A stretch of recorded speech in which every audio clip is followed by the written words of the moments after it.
starting at the very beginning. We're in a universe that has a beginning. Did you know that? The universe is not infinitely old. The universe began to exist. And we know that not just from Scripture in Genesis 1. Forget about that. We're not going to use any Scripture to make our case tonight. We're just going to use the science that's available to us. Now, I can tell you in every crime scene, and by the way, if you spend 9 years in art school like I did before I became a cop, the only thing you really can do with that 9 years of art school is you can illustrate your own book, okay? So you're going to see that I'm using illustrations from the book, which I illustrated just for the sake of, because I could, basically. I once had a case at a crime scene where when I got there was a piece of foam rubber next to the body of the victim. It was from 1988, and for years, nobody could figure out what this foam rubber was. But I knew that this was the key to the entire case. Why? Because how the foam rubber gets in the room is critically important. Did it belong to the victim? Did she bring it in with her? Did it belong to the restaurant where the murder occurred? Had it been there all along? Did it start off in the room? Or did this come into the room when the suspect came in the room? If it's the last one, well, that's a piece of evidence I'm interested in. It turned out that, yes, the suspect was a guy who used to wear boots, but he would never untie his boots. And when he would take his boots on and off, he eventually wore out the cuff at the back of the boot. And on this night, as he was bending down to take the victim's money, the rubber foam from the cuff of the boot popped out. And he left it there. So now I have an origination of a piece of evidence. I now know what caused it. And finally, I did a search warrant at his house 30 years later. For his entire life, he's been wearing shoes like that and taking them off that way. And every shoe he owned had the same pattern of wear. So it was a powerful explanation for what caused the foam. So why a piece of evidence is in the room is important to me. How it begins to appear in the room is important to me. This idea of origination is critically important. And here we're going to look at something before we can even start talking about evidence in the room. We have to ask the question, how did the room get there? The room in this case is the universe. It turns out there is very good physical evidence that demonstrates we are in a universe that has a beginning. I have an entire chapter on this, and because I love you guys, I'm not going to talk about it tonight. I'm just going to show you the kinds of scientific, philosophical evidence in very different categories that all point to the same conclusion. And that conclusion is that we are in a universe that came into being from nothing. That's not my position as a theist. That is the position of physicists who are doing this work, and that's why the standard cosmological model in physics is called the Big Bang cosmological model. Now, why it's called that, I don't want you to get hung up on Big Bang. Sometimes as Christians we do. Big Bang does not dictate a certain age of the universe, and Big Bang does not also dictate that evolution is true. You can reject evolution, even theistic evolution, and you can reject a given age of the universe, yet still hold the Big Bang cosmology. Because the one thing the Big Bang cosmology teaches from a science perspective is that everything came into existence from nothing. That's huge. And the most skeptical atheists already recognize this. Alexander Vilenkin, who's at Tufts University, is a Russian cosmologist, says it this way: with the proof now in place, cosmologists can no longer hide behind the possibility of a past eternal universe. There is now no escape. They have to face the problem of a cosmic beginning. And even Stephen Hawking writes it this way. Hawking and Penrose together wrote several volumes. Here he says, almost everyone now believes that the universe and time itself had a beginning at the Big Bang. Wow, think about that for a second. Big Bang cosmology, the standard cosmological argument, or standard cosmological model, argues that everything began from nothing. And when I say everything, I mean all space, time, and matter. Wait a minute, space? Space is not something, space is nothing. No, space is something. Time is something, and of course, matter is something. Well, if space is something and it's not nothing, what is nothing? Aristotle put it this way: nothing is what rocks dream about. That's what nothing is. Space is something. And I'm not uncomfortable with Big Bang cosmology. Why? Because we know that big bangs require big bangers. Right? And the question, of course, is what is this big banger? Well, I can tell you one thing. It bangs all space, time, and matter into existence, according to the science. And if that's the case, the thing that bangs all space, time, and matter into existence cannot itself be space, time, or matter, because the beginning of that stuff is the beginning of our universe.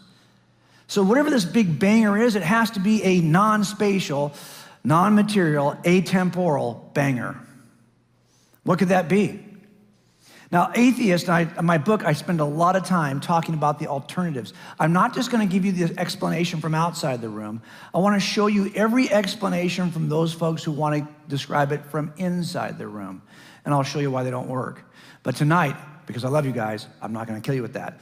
But I want to show you one thing for sure. If you work criminal trials, you recognize something. When defense attorneys argue against you, and you have the truth. I've even had cases where after they argued against us for 8 weeks, we convicted the guy, and at sentencing, he confessed to the entire crime. So clearly, the entire time, the defense attorney was arguing against the truth.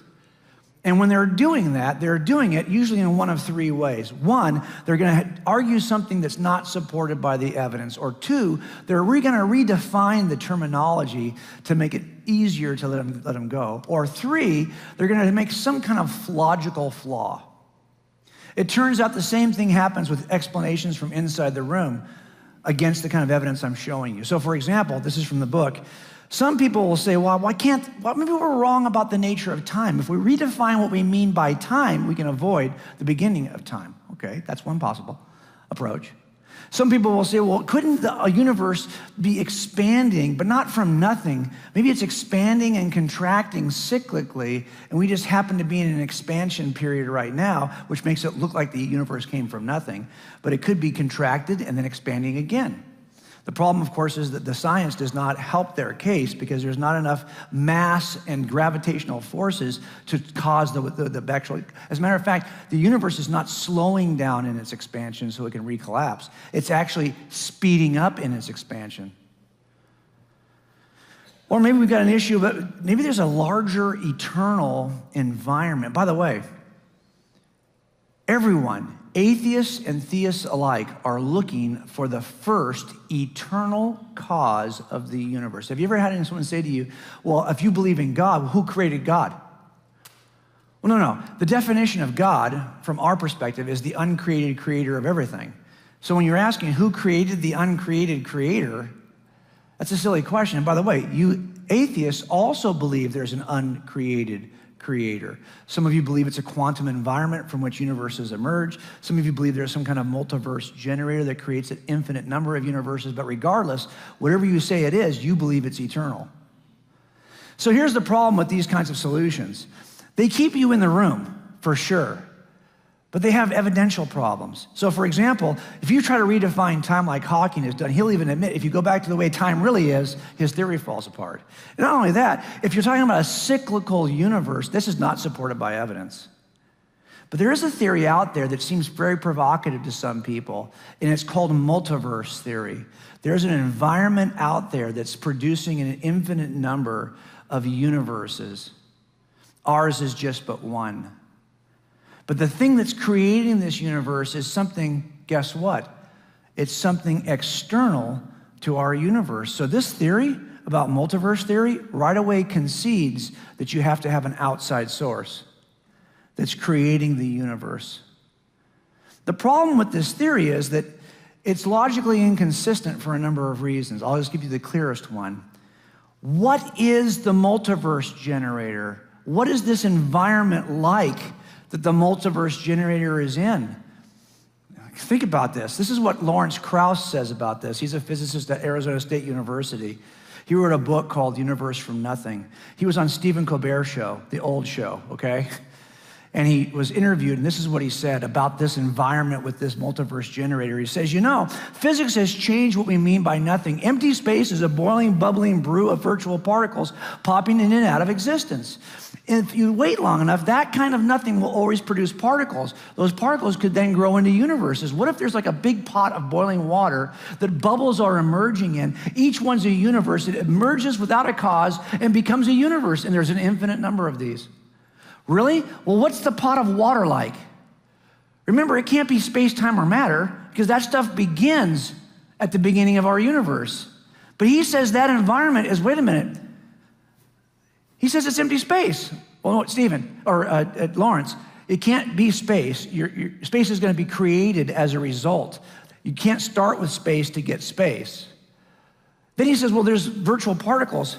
So you have some form of energy in the, wait a minute, no, Lawrence, you can't start with space and matter. We're trying to describe how space and matter got here. Then he says, well, if you wait long, oh, great, so now you've got time too. So what he's basically saying is, if you start with space, time, and matter, you can get space, time, and matter. Well, no duh. That doesn't help us. It's logically inconsistent. And you see this a lot in this kind of thinking. But of course, if there is something out there that's all-powerful, non-spatial, atemporal, non-material, that could begin this, that would explain all of it. This is one piece of a larger case. We have to look elsewhere. For example, we have being a universe that has a beginning, but it also appears to be fine-tuned for life. This has been a perplexing problem for atheists for a number of years. As a matter of fact, Antony Flew, when he first became a theist, a deist probably, he did so because of this problem. We're in a universe that appears to be tampered with. I worked a case one year where a lady died in the upper floor bedroom of her house. When I got there and we investigated the background story to this thing, her husband and her had been fighting for years. And they had to turn the gas off in the house, but the husband, who didn't even live there anymore, had turned the gas back on a week prior to her death. Now she's dead upstairs. Why? Because she's been asphyxiated in a house filled with natural gas. Well, her and her baby, both. So the question is, okay, we get there. Not only that, but when the mother-in-law first showed up, she saw that right around the house, several things, doors that were not usually open, windows that were frozen in one position had been changed. Never seen that before. Looked like somebody had tampered with the house. And even at the room itself, pocket door that was stuck in place was now closed, and there was even clothing against the bottom of that door, which wouldn't allow the gas to escape from the bedroom, and the pilot light and the upstairs wall heater had been extinguished. Really? When you start to see this kind of tampering at several layers, I think we had a suspect in mind. This doesn't happen. This is not a bad coincidence. I've got tampering at several layers. It turns out this kind of tampering also is seen in the universe. At the foundational level, you see it even at the laws of just weak and strong nuclear forces at the center of the atom. You see that these have to be so finely tuned to within a razor's edge that the smallest variation in the universal constants would create a universe in which no life could emerge. As a matter of fact, physicists don't even think the universe could emerge. If the smallest changes in the strong force and the weak force, in electromagnetism and forces of gravity, even at the level of just the elements themselves, the smallest variation, you would not have a universe like ours that supports life. That's just at the foundational level. At the regional level of our galaxy, galaxies have to be shaped just a certain way in order for life to emerge. You have to be a certain size, a certain mass, a certain shape, a certain location in the universe in order for life to emerge. And we happen to have one of those. We're in it. As a matter of fact, at that same regional level, the star system you happen to be in has to be arranged a certain way, with a certain shape, a certain number of planets, a certain location within the spiral arm. Too close, too far out doesn't work. These are fine-tuned constants that have to be present at the regional level. And then when we get to our planet, oh my gosh, there are certain criteria for the planet that have to be in place. You know, the idea of a planet that supports life is crazy, given what's required. What's required in terms of simple things like the position next to the sun, the tilt of the actual planet relationship to the sun, the kind of atmosphere, the kind of terrestrial crust, the kinds of components in that terrestrial crust, even the size of our moon.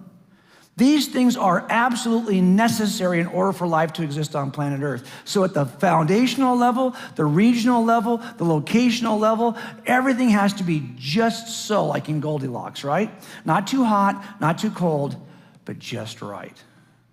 And the margin of error is crazy fine-tuned. So it turns out that these kinds of layers of evidence you see in our murder scene are very similar to what we see for life to emerge on the planet. You have foundational layer of fine-tuning of the constants, you have a regional layer of the galaxy and the solar system, and then a very fine-tuned elements related to the planet itself. So these elements, imagine, for example, if I told you we were going to take a ship ride, get in a cockpit of a airplane or a rocket ship, and we're going to go to a very specific place. If you had all of these gauges, hundreds and hundreds of gauges, it turns out you would have to fine-tune each gauge to within a hair trigger precision measurement. And each one is dependent on the others. All of these have to be perfectly tuned. These are all the universal constants of both our universe, the galaxy, the solar system, and the planet that have to be just so. And if there's a small variation on any one of these, life does not emerge on planet Earth, anywhere in the universe. This kind of thing is really hard to understand, how it could be so. I'm going to tell you something. I did this little illustration for you. I didn't even do half of the fine-tuning that's required. I didn't have space on this cockpit to do what really is required. The number of universal constants is staggering, and they are all geared toward a certain destination in mind. The destination is a planet that supports the kind of life that you and I experience. Very unique. In fact, I'm trying to quote mostly atheists here. The unique nature of the fine-tuning is disturbing for those who don't believe in a fine-tuner. Even, you'll see people say things like this: it's shocking to find how many of the familiar constants of the universe lie within a very narrow band that makes life possible. If a single one of these accidents were altered, stars would never form, the universe would fly apart, DNA would not exist, life as we know it would be impossible, Earth would flip over or freeze, and so on. A little bit dramatic, but you get the point. This stuff is incredibly fine-tuned. How do we explain it? Well, there's only a couple of ways to explain it by staying inside the room. One way is simply to say, hey, maybe it's just chance. Really? Okay, can you imagine if I walked into that scene at the house and I said, wow, I see some things, but it's probably just chance. No investigation, let it go. I think you'd say I was derelict of duty. You'd say you need to investigate. That doesn't look like chance to me. This ignores the incredible fine-tuning of the universe altogether. Or you might say, well, maybe it's some kind of physical necessity. Maybe the laws have to be set that way because any variation would be physically impossible. Not true. Physicists themselves will say, no, the fine-tuning of the universe does not have to be this way. As a matter of fact, if you believe in multiverse theory, you believe there are a number of universes that are tuned differently with a different set of physical laws. So it doesn't have to be. It's not a matter of physical necessity. But maybe we go back to the multiverse. Couldn't the multiverse explain this? If you have an infinite number of universes all slightly different, shouldn't one look like ours? I think so. I think in some ways people rush to multiverse theory because of the fine-tuning they see. By the way, there's no physical evidence pointing to a multiverse. But the fact we can't explain the fine-tuning might incline us to believe in a multiverse. But here's the problem. If we stay in the room by using either chance or physical law, these don't work. And they don't work. I've done entire chapters on this. I won't drag you through this right now.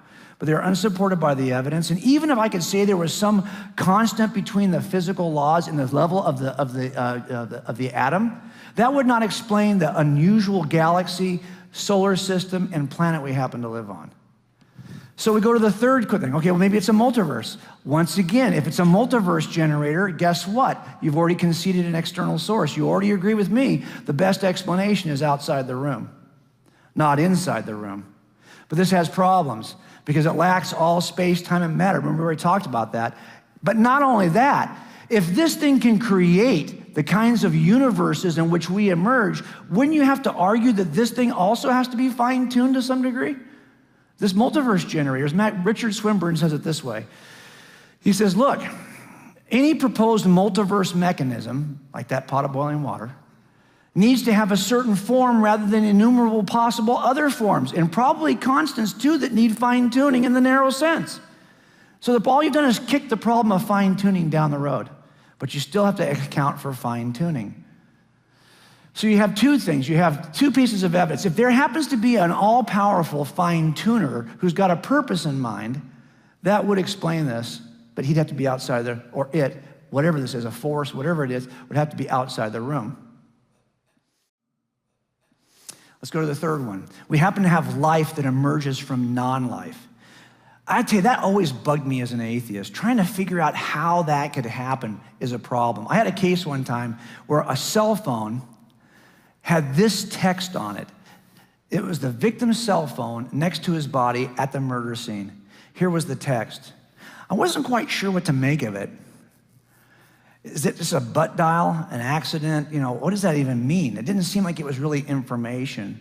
I couldn't decode it. What's the message? I don't know. Well, it turned out this message came from his wife, Rachel, who had been cheating on him for a number of years he didn't even know. And on this night, she'd had enough. She wanted to kill him. He was working late. He wanted her boyfriend to go over and kill him at the place of business. But he was getting ready to leave, and he had called her and says, I'm coming home. So she texted him to hold him in place so that the boyfriend could kill him. This text, like many other I found before, it basically says, don't go anywhere, I'll be there in 30 minutes. So this is how they would talk about, you know, I'll be there in 30, be there in 15, almost there, whatever. He waited 30 minutes for her and was killed in 20. So this was actually ended up being a piece of information. Now, one way we discover what this is by asking good detective questions, right? These are the kinds of questions we all are familiar with. Am I right? I want to ask just one tonight when it comes to the origin of life to get us started. I ask all of them in the book, but tonight I just want to cover the where question. Where do naturalists who are not believers think life originated in the universe? Because we've all got to account for the origin of life from inorganic materials.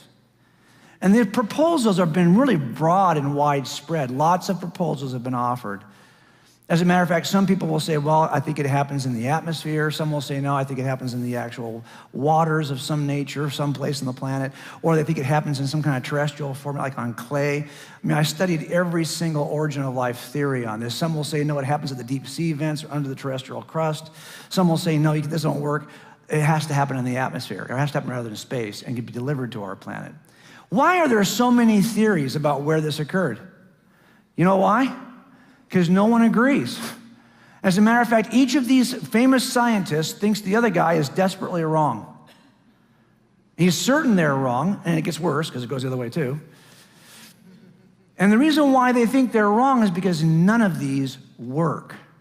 Every location that's been examined to explain the origin of life fails miserably. Not just slightly, miserably. Origin of life studies are no closer than they were 35 years ago. We've done nothing in terms of progress except made the problem more difficult, because now we know that there are several chicken and egg problems when it comes to origin of life. Really, all life at the biological level, all life is built out of building blocks, Legos, that are called proteins. Proteins are the building blocks of life. The problem is proteins are generated in little factories called ribosomes. And what do you think these ribosomes are made with? Proteins. That's the problem. You've got a chicken and egg problem. Which came first? And to be honest with you, it gets worse the deeper you look. It's not just in ribosome factories. It's in every aspect of the cell, including the cell membrane.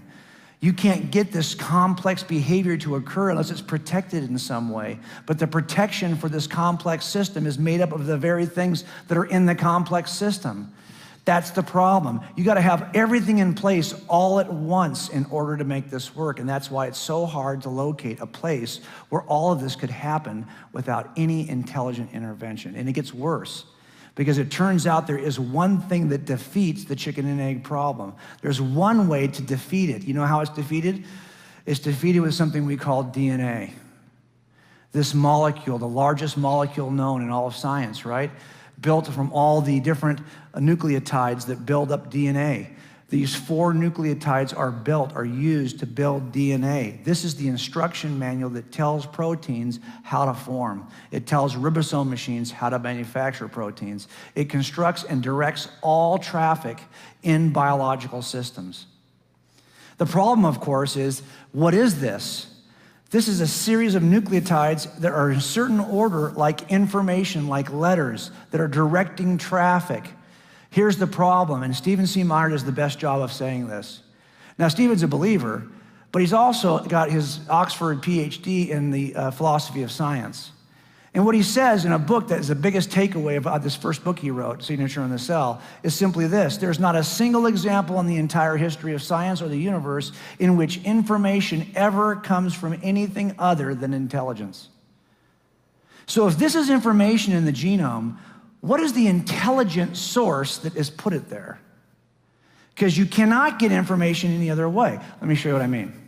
He actually, there's some work I looked at. I love this guy's work. His name is Dr. Werner Gitt. He's an engineer, IT specialist in Germany. He's written a book in which he talks about the 5 levels of information. Why do we think that DNA is truly information and requires an intelligent source? Well, because if you look at information, it comes in 5 levels. Let me introduce them to you. Here's my dog. Do you guys have dogs? I went over to Pastor Paul's house today, and I got to see his dogs. He's got cute dogs. I have a corgi, a Pembroke corgi.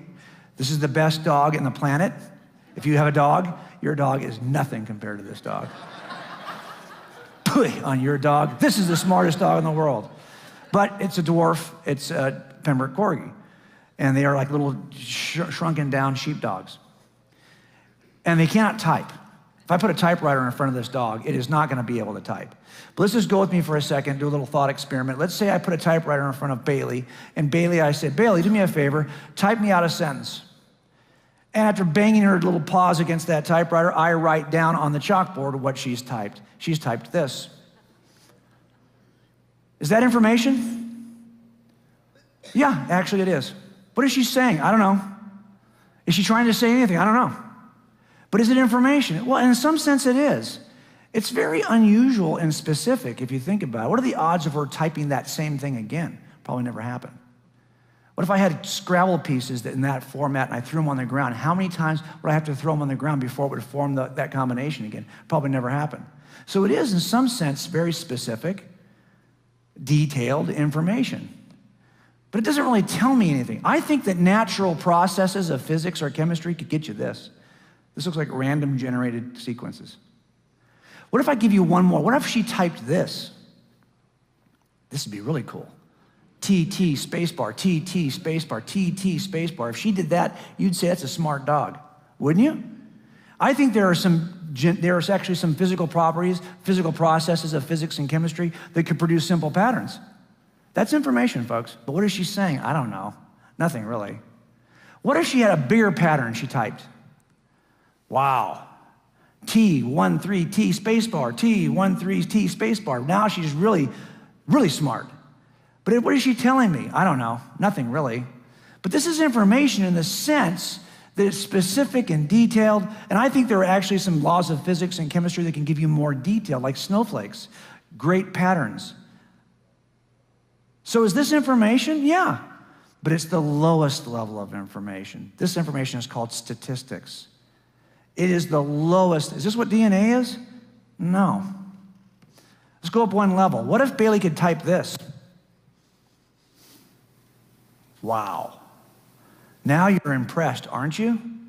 She's mastered word selection. She can actually put the letters together and group them into words. But what is she telling me? I don't know. I'm not quite sure what she's telling me. We're up one level. We've mastered words, but we don't have any content yet. This is called cosyntax. What if she could type this? Now we have words in a proper linkage that gives us a concept we can recognize. She's actually telling us something, and we understand what she's saying.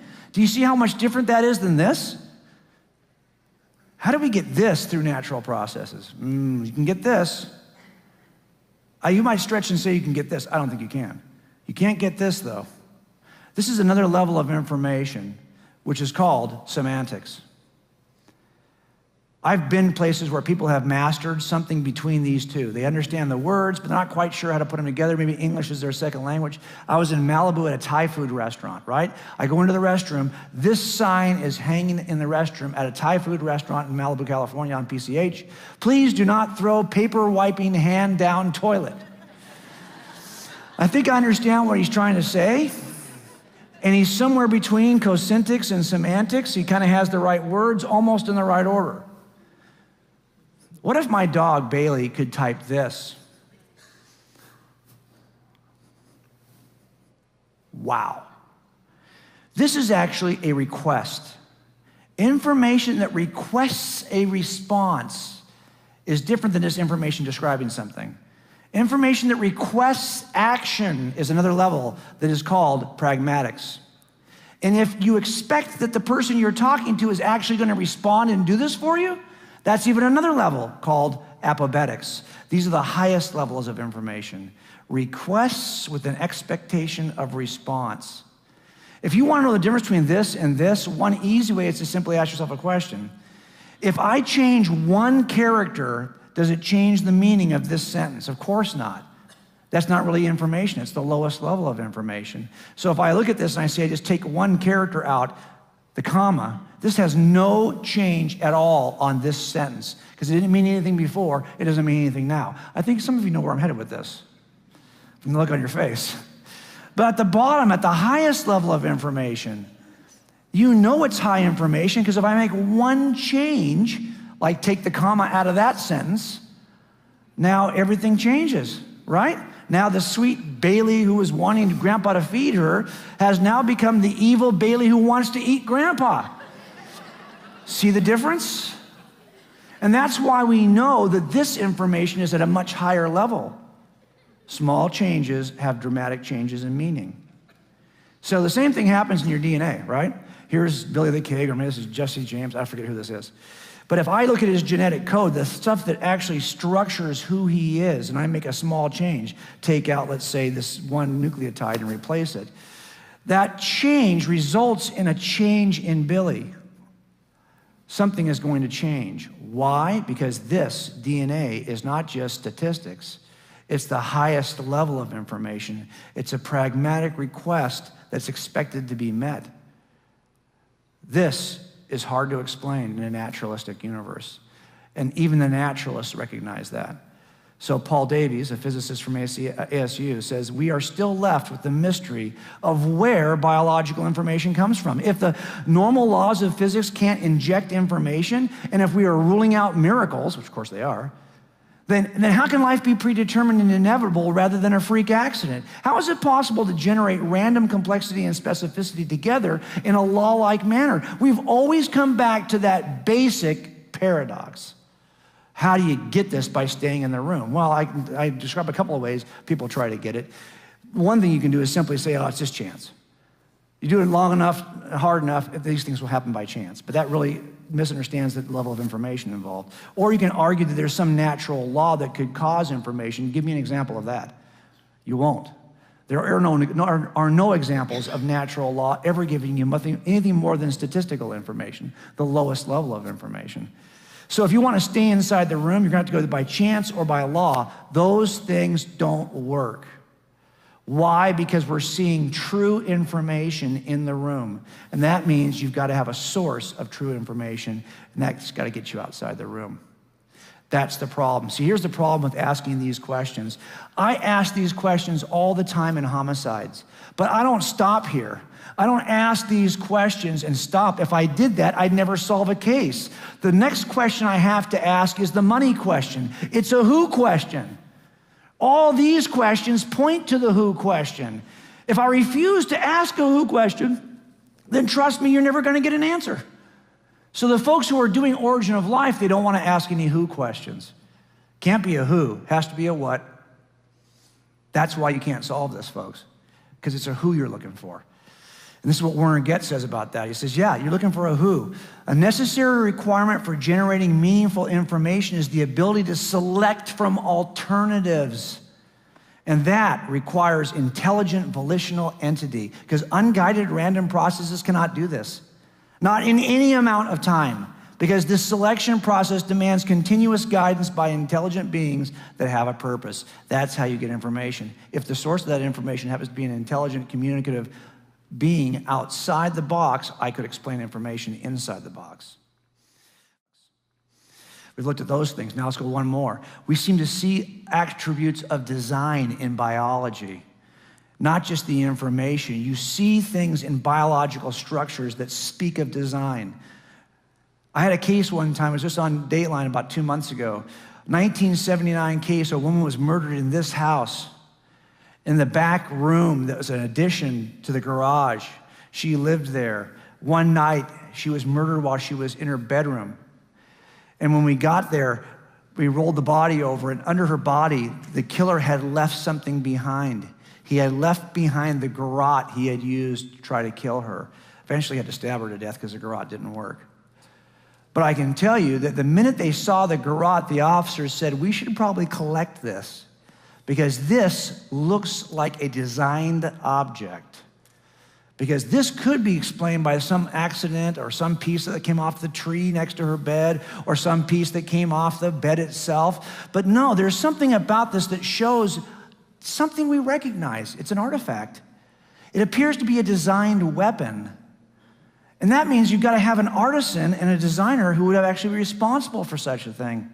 So what is it about the garrote that they recognized immediately that it was designed? Philosophers and thinkers have been thinking about this for a long time. There are some good ones out there. I take a slightly different approach. It's a cumulative approach. Remember, the more pieces that point to the same inference, the more reasonable the inference. So when it comes to this garrote that was used to kill this woman, I think I see 8 things. 8 things that I recognize as attributes of design. After spending 8 years as a designer before I became a police officer, I recognize these things in design. I'm not gonna, again, because I love you guys, I'm not gonna make you go through all 8 of these. But things I'm talking about are really, can just chance alone describe it? No. Can natural law get you there? No. If there seems to be a certain goal direction, something in mind. When he put those handles on the end, you knew what he was gonna do. He's gonna pull tight, doesn't wanna cut his fingers. So even the handles alone give you a certain idea of his goal direction, right? And you use certain information. Actually, when I went to the search warrant at his house, he was thinking of 2 ways to kill her, both of which were silent. One was a garrote, one was a crossbow. Crossbows don't make any noise. So he still had the plans in his house for the crossbow. So interestingly, he was just being driven by plans. There's a certain amount of sophistication, an irreducible complexity. What is that? Well, that's when you have to have many pieces in place at the same time before it'll work. If you've got something that one piece, a rope by itself, you might say, well, if it's only a rope, heck, that could be left over from who knows what. But there's 3 pieces here. This does not work until all 3 pieces are in place. It's irreducibly complex to 3. The more pieces are required, the more sure mousetraps are irreducibly complex to 6 pieces. That's why we know they're designed. When you start seeing these things, they all point to the cumulative case for design. Those officers knew that was a designed weapon because those 8 attributes are there. As a matter of fact, if a detective would have come along later and said, don't collect that, that's nothing. That's not designed, that's nothing. Really? The officers still would have collected it. You know why? Because if you're gonna tell me that something that is so obviously designed is not designed, that it got there some other way, well, that burden's on you, not on me. I see the attributes of design, I'm collecting it. Don't think the only burden is on us, folks. If I can explain this through some natural process, that burden is on you. I could take this template and apply it to other things. Here's a bougainvillea tree in front of my house, right? In that tree, I often find what? Nests. Do I think this just happened because the wind blew it together? Does it grow in the tree that way? Or is it the product of intelligent design? Birds who intelligent, look at how, this is actually very, very beautiful. It's got the thicker things on the outside. It's nice and soft, fine on the inside. You can almost tell what it's for just based on its design. And it resembles other designed objects like bowls we already know. Now you might say, well, I don't see a certain informational dependency. I don't need DNA to get that. And I don't see a certain, fine. You don't need all 8 things to know it's designed. The more you have, the better the case. But it turns out you only have 5 attributes of design here, and you know that's not just from the wind. That's a designed object. And you got there with just 5 of the 8 attributes. Why do I tell you all this? Because let's take a look. And you can take out those 3, you still have a good case. That's a good case for design. I'm introducing this to you because Michael Behe, who's become a friend, he actually read my chapter on this issue so I could make sure I wasn't writing any checks I couldn't cash. He was great. And he actually saw something years ago that he identified as become kind of the icon of the intelligent design movement. He wrote a book called Darwin's Black Box. What he discovered in bacterial organisms is a little motor that drives the bacteria. The motor is called a flagellum. And it looks like this. In the wall of the bacteria is a motor made of 40 proteins assembled in a very specific formula. very specific pattern, which builds out this whipping tail that can stop on a dime, turn directions, and bend any way it wants, and this whipping tail is what drives bacteria. The question is, how in the world does that 40-piece protein machine ever get like that? This is a motor, a rotary motor we didn't even discover until 1978. By that time, we were making rotary engines for years. It looks just like our rotary motors. Yet we're going to ask the question, can I get this through by staying inside the room? Through some natural process of law? Or do I have to go outside the room to get this? I think we see the same 8 things. I do a whole presentation where I just talk about what these 8 things, I'm not going to do that to you. But the point is, we have at least 6 of these things. Even if you're going to say, I don't see 2 of them, fine. I think I actually are there. This is enough for me to infer design about that motor. It's kind of like this. If I was to take you out in the woods and I said, wow, we discovered this stand and a motor on it, would you say, look what the wind blows. This is a great, look what grows in these woods. No, you would know immediately this is not part of that environment because you recognize, again, that it's not natural. It's a product of design. Why? Because there are a number of attributes which you assign to this. It turns out biology is filled with molecular machines just like this. And this is why the famous atheist Richard Dawkins says it this way. He says that really biology is the study of complicated things that give the appearance of having been designed for a purpose. So even he recognizes that this is stipulated. This is what you see. And Richard Dorrit says, these are both atheists. Here's what Robert Dorrit says it this way. The apparent fit between organisms seems to suggest some higher intelligence at work, some supervisory gardener bringing harmony and color to the garden. That's the problem. So how do I explain that motor naturally? By staying in the room? Some have suggested, well, maybe it evolved from a slightly less complicated thing called a type 3 secretion system. That type 3 secretion system does look a lot like the motor, doesn't it? It is dramatically different in function. It may look like the motor, but it has nothing similar to what it actually does, the motor does. Here's the other problem. This is a 30-piece designed object. It has all the attributes of design we see in this one. The question I have is, how did this one come about? If you think we got from 0 proteins to 30 to get this, can you please show me the pathway from 0 to 30?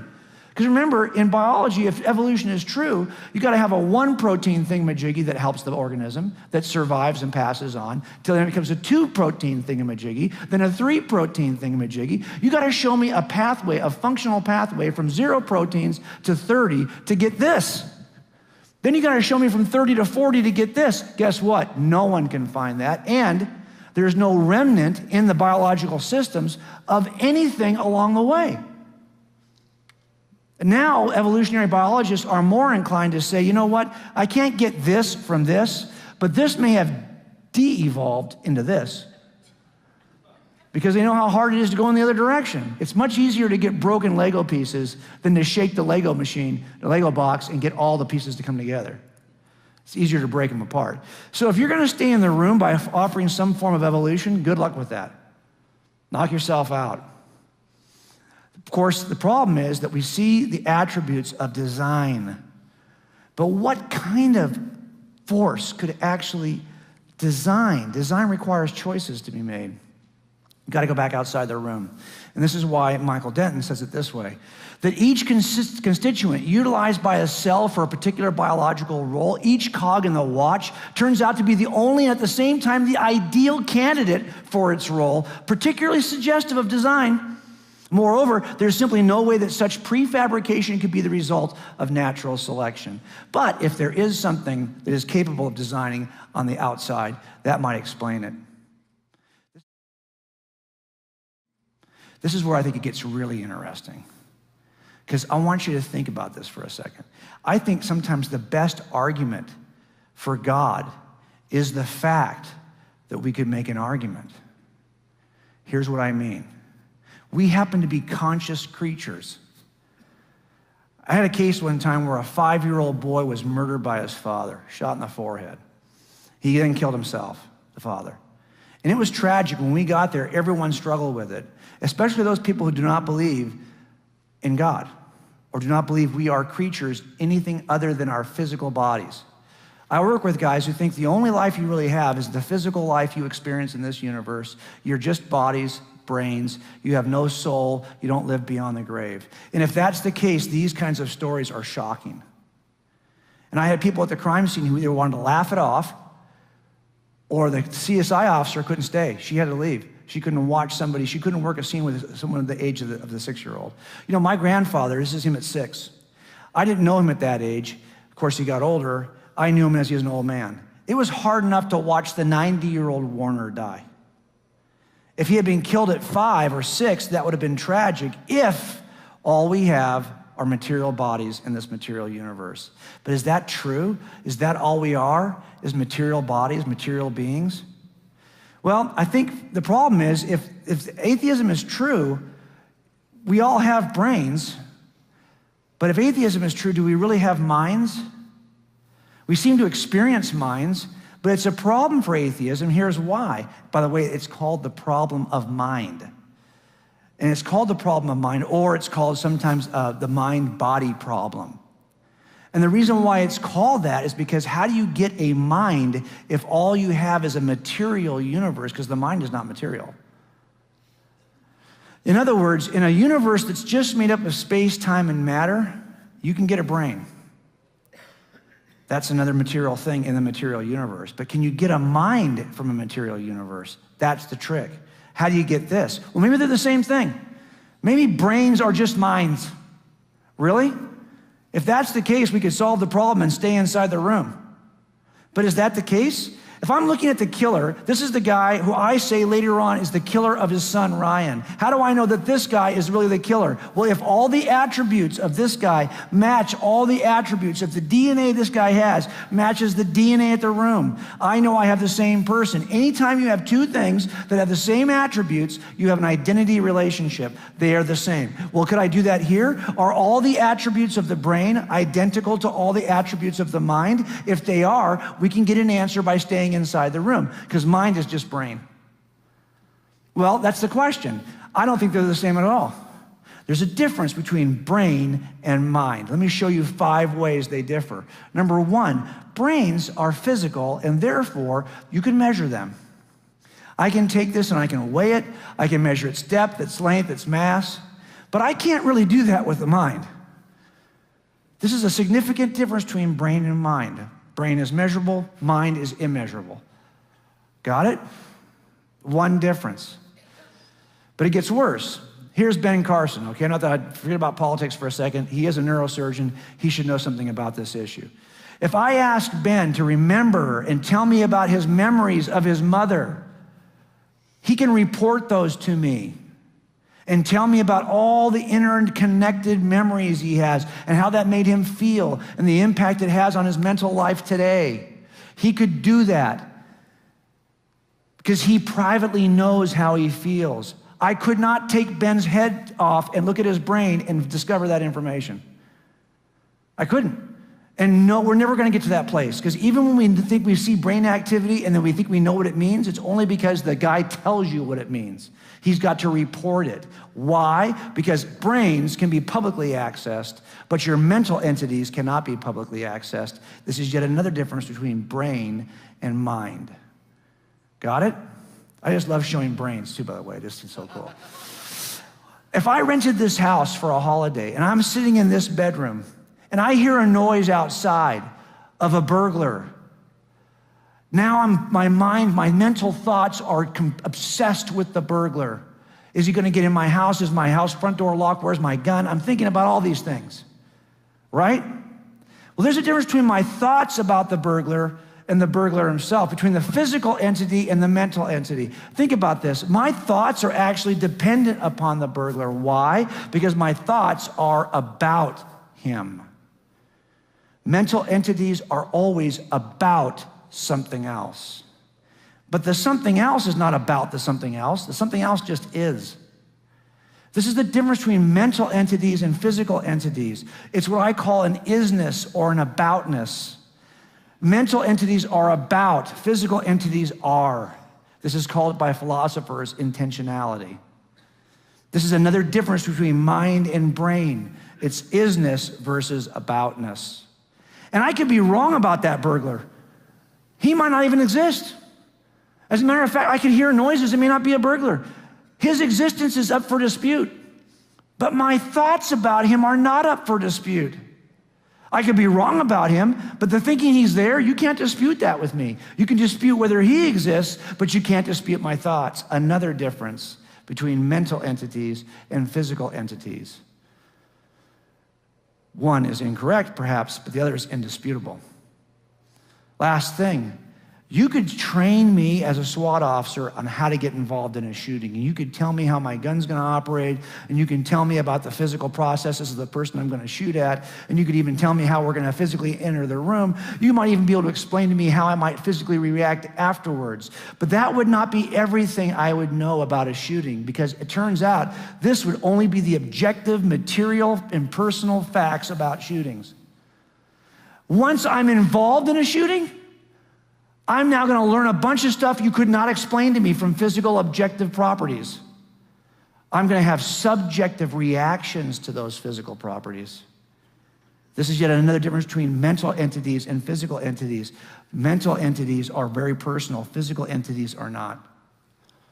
So I've now looked at this identity relationship, right? If this equals this, same guy. If this equals this, same guy. Here's the problem. 5 ways they don't equal each other. So we cannot say that brains are minds. They are very different things. But how do I get this in the physical universe? That's easy. You can get brains. What you can't get is minds. The fact you can think about this at all demonstrates you have something that the atheism can't even give you. You've actually got a mind. But under an atheistic worldview, that's not even possible. This is exactly what, for example, David Chalmers says, who's an atheist. Conscious experience is at once the most familiar thing in the world and the most mysterious. There's nothing we know about more directly than consciousness, but it's far from clear how to reconcile it with everything else we do know. Why does it exist? What does it do? How could it possibly arise from lumpy gray matter? That's the problem of mind. So how do they explain it? Well, one way they explain it is just to say that, hey, mental states are brain states, but I've already showed you 5 ways they're not. Or they'll say, really bite the bullet, and they'll say, well, I gotta redefine what I mean by mental states. Maybe it's just an expression of behavior. You don't even know what someone's thinking until you see them. Really? Redefining. Redefining doesn't get it done. Or maybe just say, hey, it's an illusion. You think you have consciousness, but you're wrong. It's an illusion. Really? So where does this illusion reside? In your conscious mind? That's the problem. Consciousness is hard to evade. So if I want to stay inside the room with one of these 3 explanations, good luck. They just don't work. They're either unsupported by the evidence, they have to do a ridiculous redefinition, or they ignore what we all experience commonly.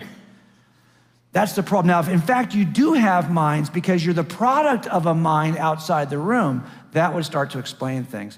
This is what an atheist who's not very popular right now, Thomas Nagel, says about this. So long as the mental is irreducible to the physical, the appearance of conscious physical organisms is left unexplained by a naturalistic account of the familiar type. On a purely materialistic understanding of biology, consciousness would have to be regarded as a tremendous and inexplicable extra brute fact about the world. Unless, of course, there is a mind that consciously creates in its image. Then you can understand why you have a mind. It's critically important. How in the world can I take anyone to jail if atheism is true? Here's a guy who I watched for weeks. He was a drug addict, and he was a multi-generational burglar. His dad was a burglar and a drug addict. His brother was a burglar and a drug addict. This guy I watched for weeks. He would walk around, score dope, and then finally he ran out of money and had to do a burglary. And he would walk down the street, knock on doors. When finally somebody would not answer the door, he'd go around the back door, and I watched him do this. And I got in the backyard behind him, and I peered over the fence, and I watched him walk up to the back door. He tried the door, it didn't work. He sat and he thought about it for a second. He didn't just kick the door, he waited. He smoked a cigarette, got the nerve up, and he kicked the door. Now let me ask you a question. This guy is actually a drug addict. So you could argue he's coming off of his heroin. There's a certain brain chemistry. Couldn't you argue he only did it because of his brain chemistry? Couldn't you argue that he's a multi-generation? Maybe he's genetically predisposed to be a burglar. Can I really blame him? Of course, when he got to court, that's exactly what he kind of argued. But should I be able to hold him responsible? Let me tell you what they did in front of a jury. The judge looked at all this, and they held him accountable for it. They sent him to jail. Why? Because the judge said it pretty plainly, you had a choice. But did he have a choice? If atheism is true, do we all have a choice at all? It turns out atheists like me love certain things. We cherish certain things. We have a high regard for love and charity and empathy, but is there really true love if you can't truly, freely choose it? If you can't freely choose to love, you can't call it love. You have to have freedom to choose love, to have real love. Not only that, you have to have the freedom to choose between competing ideas to call this reasonable.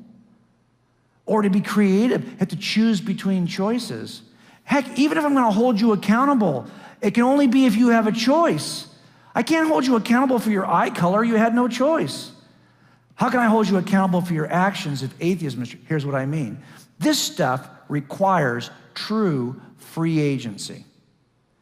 Choices you can make freely, but really, why should you think you can make free choices? If the universe is, as atheists say it is, it's only got space in it, it's got time in it, and it's got matter, which means that the entire universe is just a material entity, a material environment.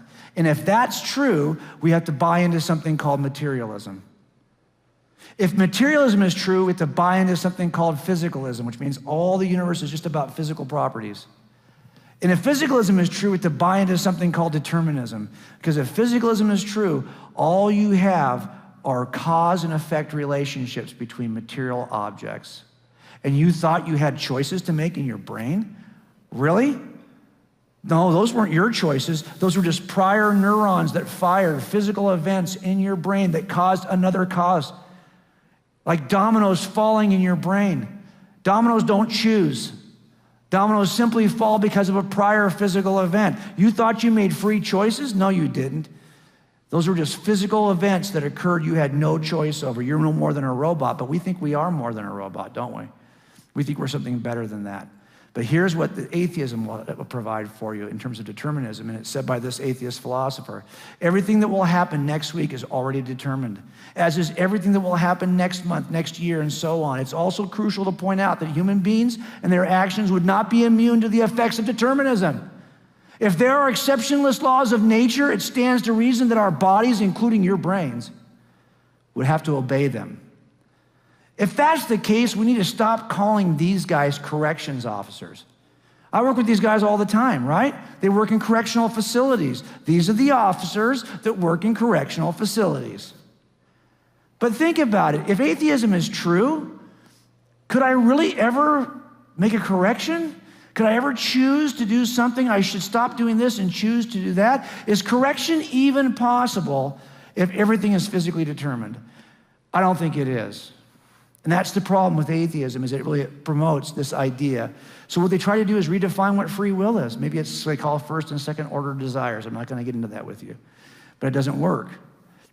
Or they'll simply say, well, hey, your consciousness and your free agency, they just emerge. It just pops out. Just, I can't explain how. It's all cause and effect by physical, but then all of a sudden you have abilities. Really? That's worse than magic. Because at least with magic, I have a magician. This is, I got just, I think it pops into existence, a hat and a rabbit, but no magician. Then you have this one. Maybe we can just attribute this to quantum level mechanics. Oh my gosh. The idea here is that the quantum level, very small, there is not necessarily a cause and effect relationship. So that means that maybe you don't have to have rigid cause and effect determinism. Really? So then your thoughts are indeterminate? That's not better than having determined robot thoughts. This means your thoughts are there. You don't even know why you thought that. They're indeterminate. You can't even trust that you followed a logical sequencing. There's no cause and effect in your thoughts. That's too much to bite off. The problem, of course, is you're trying to stay inside the room with all of these theories, none of which get the job done. On the other hand, if there is a mind that chooses freely, and creates in its image, now you can get something that Sam Harris, the famous atheist, denies. because Sam doesn't believe there's a mind like that. So he just says, you know what? I know that my worldview does not allow for free agency, so therefore I think free will is an illusion. Our wills are simply not of our own making. Thoughts and intentions emerge from background causes of which they are unaware and over which we exert no conscious control. We do not have the freedom we think we have. That's what you have to say if you don't acknowledge there's something outside the room that could create in its image freely. Let's finish with something that some people believe is evidence against God, and that is evil. This is a case that my dad worked in 1974. It was a murder of a 10-year-old girl in 1972. This is my dad. He hates that picture because he feels like he looks bad in that photograph. He does look bad in that photograph, he does. First of all, he's got a big crease across his chest there, not just from the picture of being folded, but he's got this polyester suit. He hated that polyester suit. And then he's got his butt sticking out here, which is actually just his gun, but he thinks it looks like his butt, so he always hated this picture. He's walking a guy across to the courtroom who confessed to killing this 10-year-old girl. Every horrific thing he did to her. It's a 1,000-page transcript, and none of it is true. He didn't kill this little girl. He was crazy, but we excluded him with blood evidence on the eve of the trial. This case is still unsolved. But the terrible things that happened to this little girl, who I will call Jackie, were really hard to process. This is true evil. But like every act of evil I've ever worked, certain things had to come together in a certain unusual way in order for it to occur. First of all, she was a very trusting girl who would get in a car with somebody. Not every kid's that way. And not only that, it happened on a holiday. I said it happened on Thanksgiving, but in the book I said it happened on Christmas. This is still an open case, so I've changed it a little bit. But it was a holiday, and her parents were cooking dinner. They didn't even pay attention to what she was doing. If it's not a holiday and she's not that trusting, this never would have happened. But not only that, this guy who did this to her, trust me, he's got some issues. If he's like other pedophile killers I've worked, he's probably had a bad upbringing himself that led him to this place. If he doesn't have that bad upbringing and it's not a busy holiday and she's not that trusting, this doesn't happen. Not only that, it had access to a place to take her, because we found her the next day, dropped off in Oxnard, one county north of us on the rocks. But he had a place to hold her for a day. If he doesn't have that place and a way to get her there, none of this happens. And not only that, he had unbelievable opportunistic timing. I don't think he stalked her and watched her for some period of time. He just happened to be driving down the road when she happened to be available. Oh my gosh. If this set of circumstances doesn't happen just like this, this entire thing doesn't happen, and the relationships are very complicated. I may never know as an investigator what set of circumstances had to align perfectly that caused Jackie to suffer this evil event. And that's the problem. In the universe we have today, we also know that there are good reasons to believe God exists, but there's also one good reason to think he doesn't. I've already talked to you about the first 7. These are all things that point toward God. The best explanation outside the room. This is why we call this stuff inculpating evidence. The other kind of evidence that points away from somebody, like an alibi, is called exculpating evidence. Is the presence of evil and injustice in the universe the one thing that disqualifies an all-loving, all-powerful God? Because think about it. How could a God like this allow that to happen to Jackie? Epicurus is quoted with this phrase. I think it's pretty powerful, and it's millennia old. This is from about 600 BC. I'm sorry, about 300 BC. Is God willing to prevent evil but not able? Well, then he's not omnipotent. Is he able but not willing? Then he's malevolent. Is he both able and willing? Then whence cometh evil? Is he neither able nor willing? Then why call him God? If there's evil in the world, well, how can you say there's an all-powerful, all-loving God? He either's too lame to stop it, which means he's not all-powerful, or doesn't care to stop it, which means he's not all-loving. He's disqualified. And that's the question. Is God disqualified? I don't think so, and I'll tell you why. When I find there's a way I can explain a suspect's involvement, even though it appears to be exculpating evidence, I have to look at those. Here, I think there are 7 things, 5 or 6, 7 things that might explain why God would ever allow an evil act. And it's very complicated. I think he has to have a proper view of eternity, a proper view of free agency and the nature of what love really is, a proper understanding of the role it can be used to develop character, how it calls us to him, how sometimes evil just happens because you make bad decisions, not on God. And we have a limited understanding of the relationship between all these things. Why do I say this? Because in the end, all of these things have to be assessed before we consider any single act of evil. Let me just break out one of these. I break out all of them in the book. I'll break out one of these to show you what I mean. As an atheist, I had a problem with the problem of evil. But you shouldn't as a Christian, really. Here's what I mean. As an atheist, I believe that all of life was a line segment between two dots called birth and death.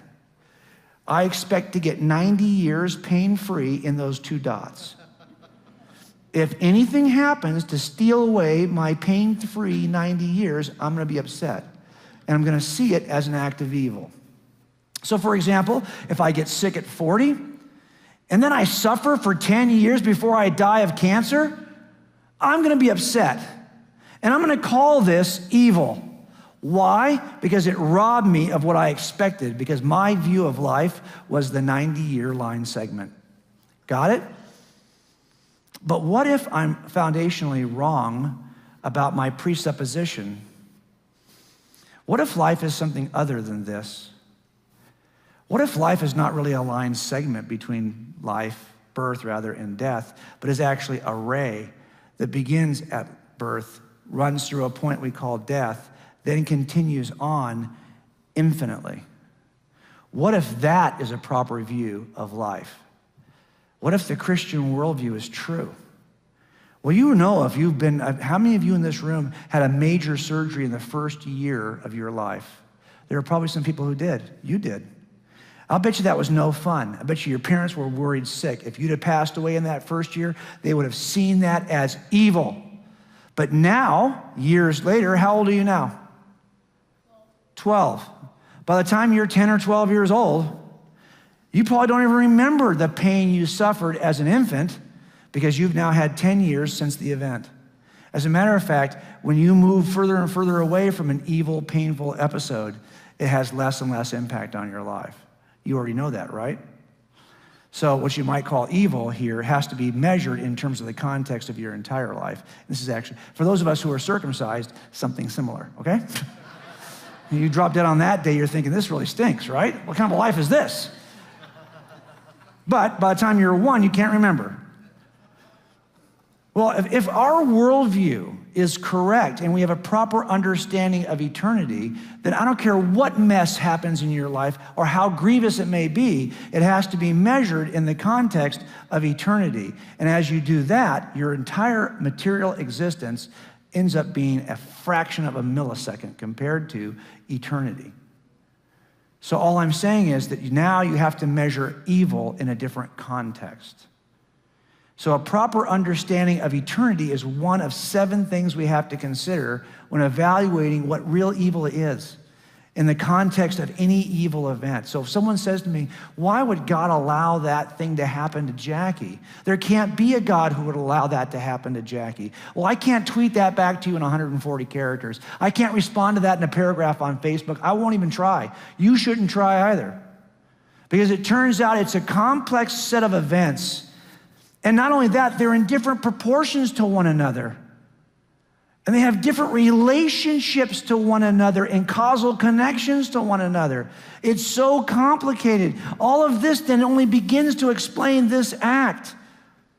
You think I can do all of this in 140 characters? It's not going to happen. But every case I've ever worked is this complex. This is just the nature of working homicides. Something happens in a heartbeat. It takes me 30 years to put it back together. And when I do, she's still dead. This is the nature of evil. And this is why we know we have to evaluate evil differently. As a matter of fact, why do we call anything evil to begin with? How could we call? Do you mean you don't like it? Do you mean it's evil to you? And by your opinion, it's evil? Or do you mean it's transcendently evil for all of us? No matter who you are, it's truly evil. Really?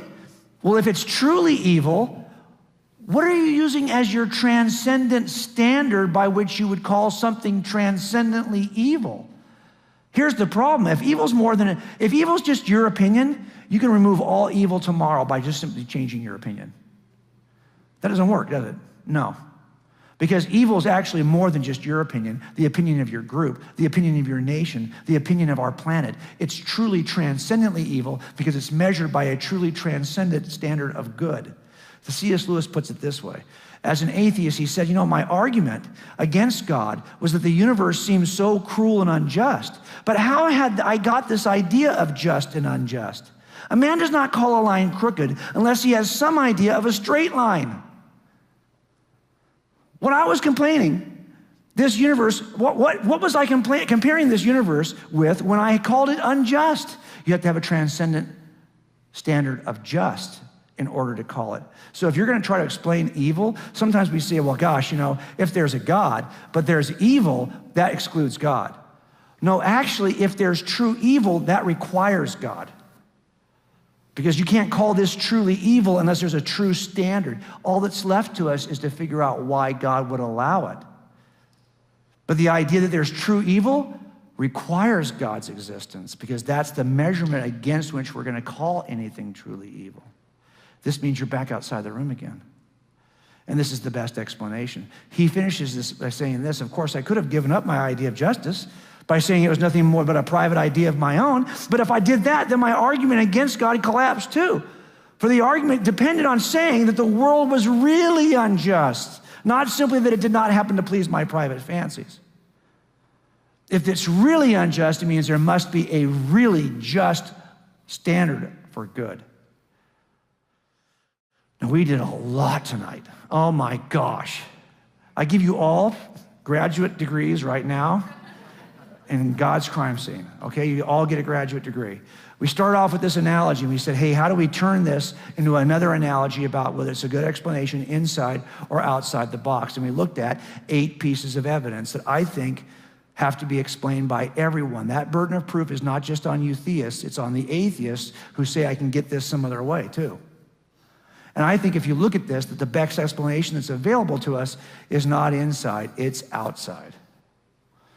And that changes everything. Remember, when I go to a crime scene and I see pieces of evidence in the crime scene, those pieces of evidence tell me something about my suspect.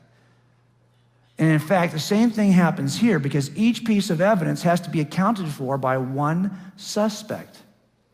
Whatever it is that gives you the beginning of the universe also has to give you consciousness. Can your multiverse generator do that? Can your multiverse generator give you a standard for moral? And tough. Remember, whatever accounts for this has to account for all this. What's my suspect here? It's not Mick Jagger, okay? Mick can't account for this stuff. He got arrested in 1967, but he can't account for this. Why? Because this requires a different suspect that I could actually begin to describe based on the evidence. I'm looking for a non-spatial, atemporal, non-material, purposeful, directional, informational, communicative, this purposeful, creative, conscious mind who has the freedom to act freely and become the standard for all moral good, and even the standard by which we judge something as evil. I'm looking for that kind of suspect. He can't do that for me. But there is a suspect that could do that for me. That would be God. The classic definition we have of Yahweh happens to fit the bill. Now, when I did this case with the guy with the garrote, years later, I took him to jail. And when I took him to jail, I took him for good reason because I had some eyewitness testimony. I had some behavioral stuff that people saw back in 1979 that implicated him. I also had some physical evidence that came back to him. And I also had some statements he made which implicated him. So when I have lots of pieces of evidence that point to the same suspect, and not only that, they're in very different kinds of categories, holy smokes, that's the best kind of case. Because I've got lots of pieces of evidence in different categories. It turns out the same thing happens here with this case we built for God. Lots of pieces of evidence in different categories. 2 that are purely cosmological, 2 that are biological, 2 that are mental, and 2 that are moral.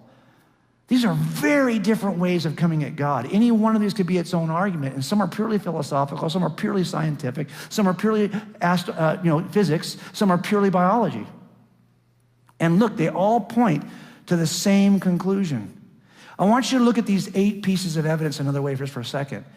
Here they are. Here's the way that naturalists try to explain each piece. Many contradictory explanations, efforts to explain each piece of evidence. This guy does not agree with this guy, who doesn't agree with this guy, who doesn't agree with this guy. Whatever you can say caused this is not the same thing that would cause this. They're not even in the same categories. So now I've got lots of different explanations in an effort to describe 8 pieces of evidence. None of these explanations agree with one another. None of them have anything to do. And the people who hold to one explanation argue against the people who hold to the other explanation.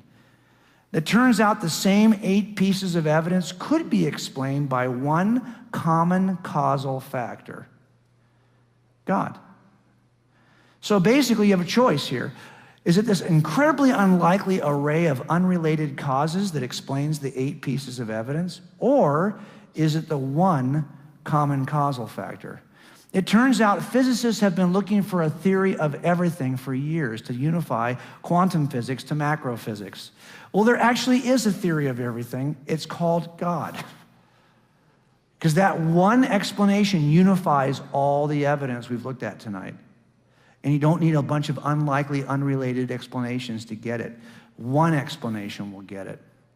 And that's why we talked about this. And why do I think that we have a problem sometimes? Because let's face it, we're suggesting there's an intruder. And nobody likes somebody who's going to intrude upon their life. It's our desire to not have an intruder that typically keeps us from looking at this evidence to begin with. Nobody likes an intruder. Agreed? But I'm not suggesting that God's really an intruder. Because if this is the universe that he created, he's not the intruder, he's the owner. We are really more like the intruder if you think about it. Yet he's chosen to design a universe for us, and that ought to cause you to think differently about this cause. Remember how he started with 2 lists of evidence, a list of evidences and a list of explanations? Given this list of evidences, which of these 2 is the better explanation for those 8 pieces? I don't think you can get it from inside the room. You got to go outside the room. And when we talked about what intruders do, intruders take that sense of curiosity that you had, and it should turn it into a sense of urgency. So here's my whole reason why I did this tonight, why we came out here to do this with your church. Some people will say, well, I don't want to make a decision on this right now because, the science might change in 5 years. Good. Do you think that juries have that option? I'm not going to decide. You showed me a lot of evidence. He looks guilty. But you know what? There might be a piece of evidence that emerges 10 years from now. They'll get him off the hook. Can't vote on him. No. You have to have a sense of urgency to act now. There is enough evidence in the room for anyone to act now.